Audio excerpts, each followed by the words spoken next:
सिर्फ बजट बनाना आपको अमीर क्यों नहीं बना सकता? एक सवाल पूछो खुद से, क्या तुमने कभी बजट बनाया है? एक्सेल शीट खोली, हर खर्च लिखा, कैटेगरीज बनाई, रेंट, ग्रोसरीज, एंटरटेनमेंट, सेविंग्स, और फिर एक हफ्ते बाद वो शीट बंद हो गई और जिंदगी वैसे ही चलती रही। अगर हाँ, तो तुम अकेले नहीं हो। और आज हम बात करेंगे उस एक गलतफहमी की जो लाखों लोगों को फाइनेंशियली स्टक रखती है। हमें बचपन से एक बात सिखाई जाती है, बेटा पैसे संभाल कर खर्च करो, हिसाब रखो। और इसीलिए जब हम थोड़े बड़े होते हैं, थोड़ी कमाई शुरू होती है, तो सबसे पहला एडवाइस यही मिलता है, बजट बनाओ। यूट्यूब पर वीडियोस देखो, बुक्स पढ़ो, फाइनेंशियल इन्फ्लुएंसर्स फॉलो करो, सब यही कहते हैं, बजट बनाओ, खर्च ट्रैक करो, पैसे बचाओ। और सुनने में ये बात बिल्कुल सही लगती है, लेकिन यहाँ एक बड़ी प्रॉब्लम है। बजट एक डिफेंसिव टूल है। ये तुम्हें बताता है कि तुम कहाँ गलत हो, कहाँ ज्यादा खर्च हो रहा है, कहाँ कटौती करनी है। लेकिन वेल्थ, असली वेल्थ, ये डिफेंस से नहीं बनती। वेल्थ बनती है ऑफेंस से। और जब तक तुम सिर्फ बजट के खेल में फंसे हो, तुम डिफेंस खेल रहे हो। और डिफेंस से मैच जीते जा सकते हैं, लेकिन चैंपियनशिप नहीं। 1950 की बात है, अमेरिका में एक स्टडी हुई। रिसर्चर्स ने दो तरह के लोगों को ऑब्जर्व किया। पहले वो लोग जो बेहद केयरफुल थे, हर पैसे का हिसाब रखते थे, महीने का बजट बनाते थे, कूपन्स यूज करते थे, एक्स्ट्रा खर्च से बचते थे। दूसरे वो लोग जो थोड़े केयरलेस लगते थे फाइनेंशियली, लेकिन उनकी एक आदत थी, वो हर महीने कुछ न कुछ इन्वेस्ट करते थे, बिजनेस में, स्टॉक्स में, स्किल्स में। 20 साल बाद पहले ग्रुप के लोग कंफर्टेबल थे, उनके पास सेविंग्स थी, लेकिन वो वहीं थे जहां थे। दूसरे ग्रुप के लोगों में से कई फाइनेंशियली फ्री हो चुके थे। क्यों? क्योंकि पहले ग्रुप ने इनकम को प्रोटेक्ट करने की कोशिश की, दूसरे ग्रुप ने इनकम को ग्रो करने की कोशिश की।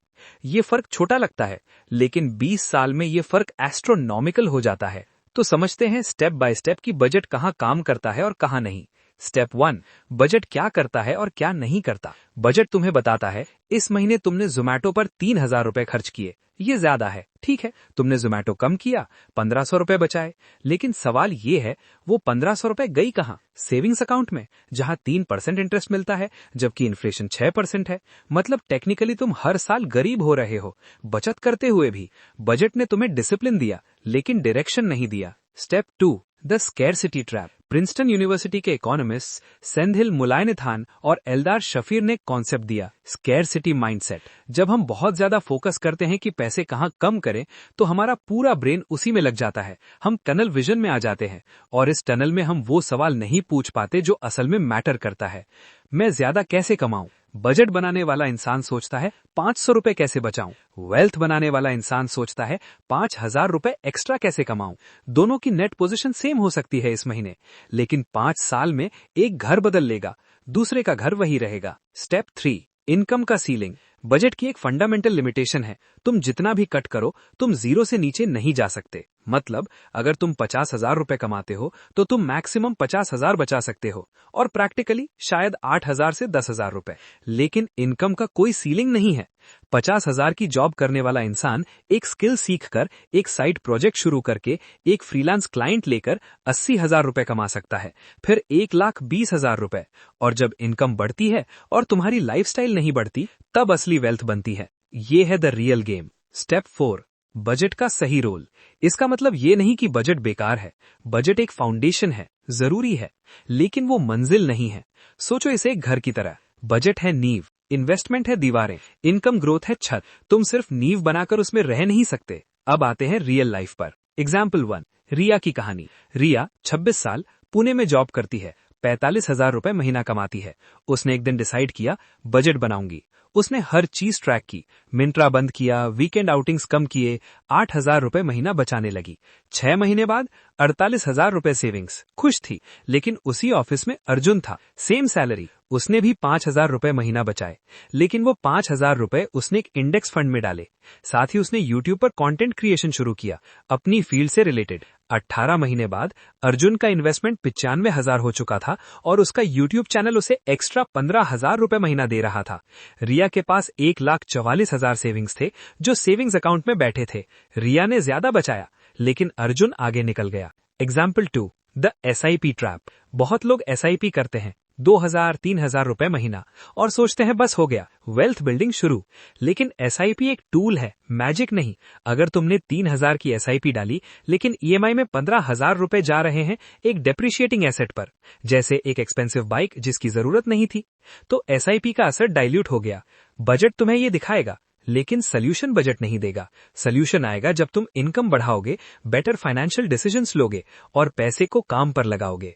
एग्जाम्पल 3, क्रिप्टो वाला फेज। 2021 में इंडिया में एक ट्रेंड आया, हर कोई क्रिप्टो में था। जो लोग सिर्फ बजट माइंडसेट में थे उन्होंने सोचा थोड़ा इन्वेस्ट करते हैं, देखते हैं। 5,000 डाले, मार्केट क्रैश हुआ, 2,000 रह गए, सब छोड़ दिया। जो लोग वेल्थ माइंडसेट में थे उन्होंने पहले सीखा, रिस्क समझा और अपने ओवरऑल फाइनेंशियल प्लान में एक स्मॉल पोर्शन एलोकेट किया जिसे वो लूज भी कर सकते थे। फर्क था अप्रोच का, एजुकेशन का, इंटेंशन का। बजट ने किसी को नहीं बचाया उस क्रैश में, माइंडसेट ने बचाया। अब वो बात जो शायद तुमने पहले इस तरह नहीं सुनी, बजट एक रियर व्यू मिरर है, वेल्थ बिल्डिंग एक विंडशील्ड। रियर व्यू मिरर जरूरी है पर गाड़ी चलाते वक्त तुम्हारी नजर विंडशील्ड पर होनी चाहिए। जो लोग फाइनेंशियली सक्सेसफुल हैं वो बजट को भूलते नहीं लेकिन वो उसमें ऑब्सेस नहीं होते। उनका असली ध्यान होता है मेरी अर्निंग पोटेंशियल कैसे बढ़े, मेरा पैसा कहाँ कंपाउंड हो, मैं कौन सी एसेट बना रहा हूं जो सोते वक्त भी कमाए। और यहां आती है सबसे बड़ी insight, poor people budget their spending, rich people budget their time. गरीब सोचता है इस हफ्ते कहाँ खर्च कम करूं, अमीर सोचता है इस हफ्ते कौन सी स्किल पर टाइम लगाऊं जो अगले साल मेरी इनकम बदल दे। दोनों बजट कर रहे हैं लेकिन दोनों अलग अलग रिसोर्सेज बजट कर रहे हैं। और जब तुम अपना टाइम सही जगह लगाते हो तो मनी अपने आप फॉलो करता है। तो आज से एक काम करो, अपनी उस एक्सेल शीट को बंद मत करो लेकिन एक नई शीट खोलो, उसमें एक सवाल लिखो, मैं अगले 12 महीनों में अपनी इनकम कैसे बढ़ाऊंगा। एक फ्रीलांस स्किल, एक साइड प्रोजेक्ट, एक कोर्स जो तुम्हें ज्यादा वैल्यूएबल बनाए, एक इन्वेस्टमेंट जो तुम्हारे लिए काम करे। बजट तुम्हें डूबने से बचाएगा लेकिन तैरना तुम्हें खुद सीखना होगा। और तैरना सीखोगे तो एक दिन उड़ना भी सीख जाओगे, क्योंकि फाइनेंशियल फ्रीडम किसी स्प्रेडशीट में नहीं मिलती, वो मिलती है उस इंसान में जो खुद को हर दिन थोड़ा और वैल्यूएबल बनाता है। बजट बनाओ, जरूर बनाओ, लेकिन बस बजट मत बनाओ,